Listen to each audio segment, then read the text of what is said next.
resposta ao impulso. Então, só para deixar simbolicamente, eu tenho uma IDO descrita por uma combinação linear de y e suas derivadas. Então, só vou representar aqui as derivadas. F é uma combinação linear desses termos até a derivada enésima de y. Isso é igual a uma combinação linear do sinal de entrada e suas derivadas até a ordem n.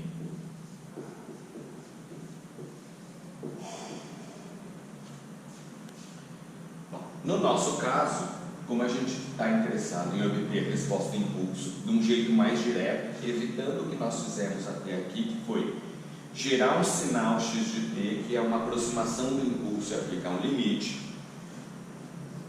Então, o que nós estamos interessados, quando x é impulso, eu vou simplesmente, por uma questão de notação e de literatura, dizer que o y é uma função h, que é a resposta ao impulso.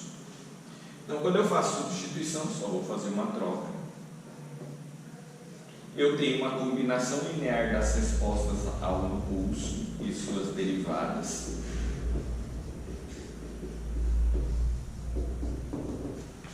Derivada ordem n de h de t.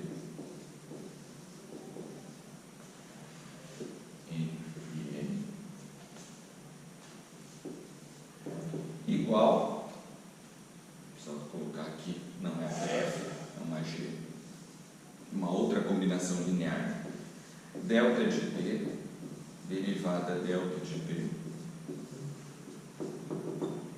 derivada ordem n, dtn.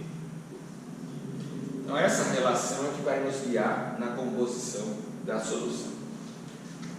Outra observação que a gente vai fazer aqui. Basicamente, o sistema vai estar sempre em repouso, ou seja, ele não tem nenhuma carga inicial acumulada, seja em forma de corrente em indutor, tensão em capacitor, para os nossos problemas elétricos. Então, o x de t, se nós analisarmos com mais cuidado, nós vamos verificar o seguinte: x de t basicamente é zero. Ou seja, só fazer a correção aqui,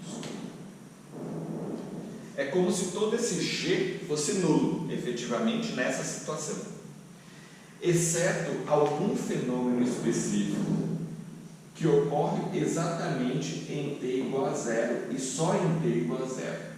Lembrando que 1 é que a área do impulso é 1 e não que a amplitude naquele ponto seja 1. Então, se eu removesse essa região infinitesimal na vizinhança de t igual a zero, eu teria a solução desse problema sendo a solução homogênea. Então, vou colocar aqui, se t diferente de zero, h de t, solução homogênea. Então, há algo que ocorre em t igual a zero que perturba. Por quê? Eu aplico o efeito e tiro, o que sobra é a solução homogênea, que deve ser, se o sistema for estável, uma dissipação que o sistema está tendo do que ele recebeu em t igual a zero. O exemplo que eu coloco, imagine que um raio caia exatamente em t igual a zero. Ele tem energia finita, ele causou algum efeito. E a gente tem que verificar qual que é essa perturbação. Bom, a solução então depende da homogênea. Nós vamos colocar aqui H, índice H de t. Esse é o cerne do problema. Nós já calculávamos solução homogênea anteriormente, nós vamos continuar calculando aqui. Bom, algo ocorre em t igual a zero. Antes de t igual a zero, não tenho nada. O sistema está, vamos colocar assim, descarregado.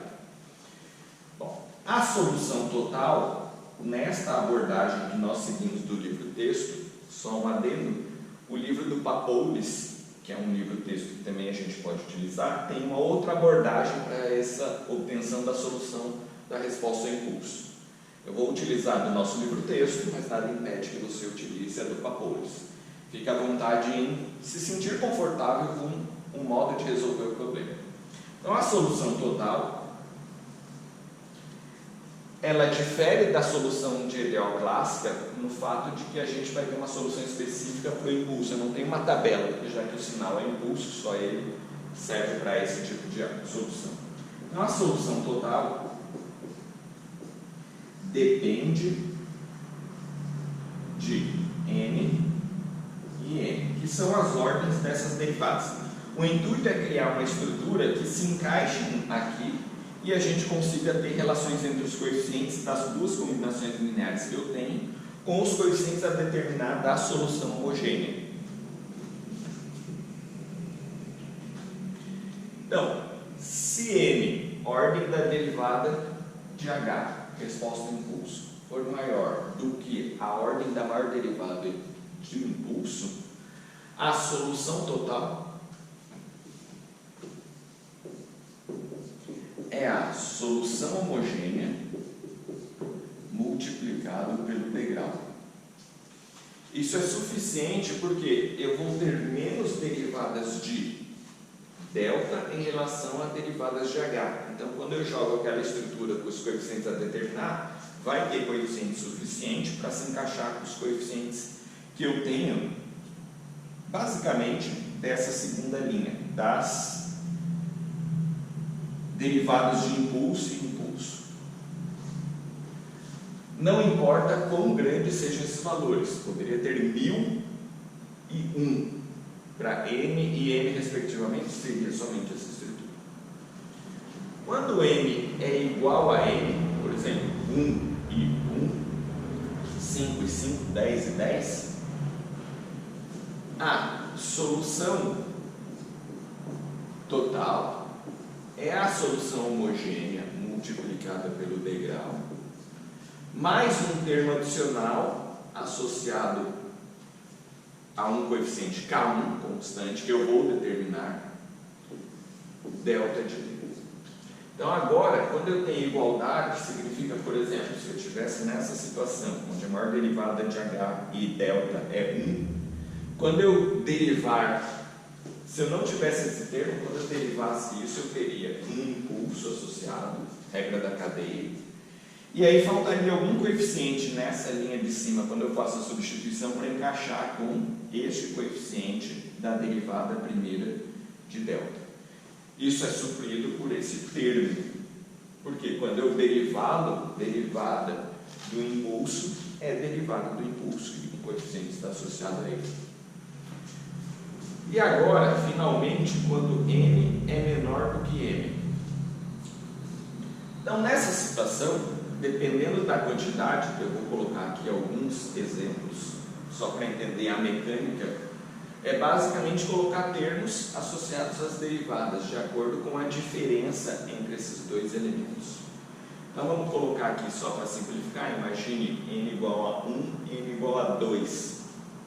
Então, eu vou ter N igual, começando nesse primeiro caso, M menos 1. Então, se M é 2, N igual a 1. Se M é 3, N igual a 2. Então, se eu obedecer esse critério, isso aqui seria a relação geral daqui para baixo. Então, o que eu vou ter será H de T igual a H homogêneo, multiplico o degrau, mais K1, coeficiente que eu não conheço associado ao delta, mais K2, derivada de delta de T. Note que derivada de delta de T eu deixo indicado. Se existir alguma estrutura com essa conformação. Então agora eu tenho, além dos coeficientes a determinar associados à resposta homogênea, mais dois coeficientes. Note que esse termo aparece por conta dessa diferença 1 aqui. Vou colocar mais outro para a gente pegar a regra de recorrência. M menos 2, todos dentro desse grande caso, ordem da derivada de H é menor do que a ordem da derivada de delta, as suas maiores derivadas. Então eu tenho resposta total, resposta homogênea, que multiplica degrau. E agora, por inferência, eu simplesmente vou acrescentar mais um termo associado à derivada segunda do impulso.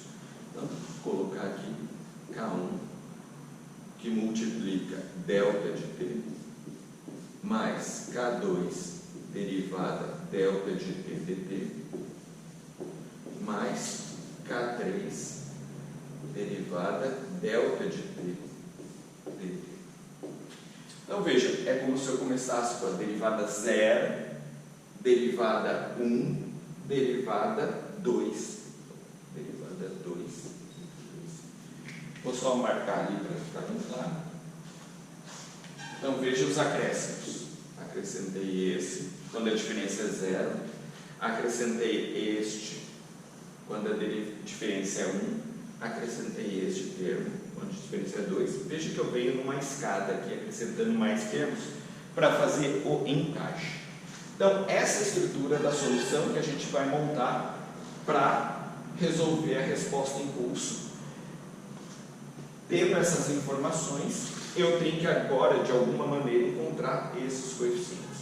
Nós vamos fazer 2 exercícios para entender a mecânica e verificar como é que eu aplico essa resposta total a partir do homogêneo. E mais à frente a gente tece comentários sobre essa estrutura.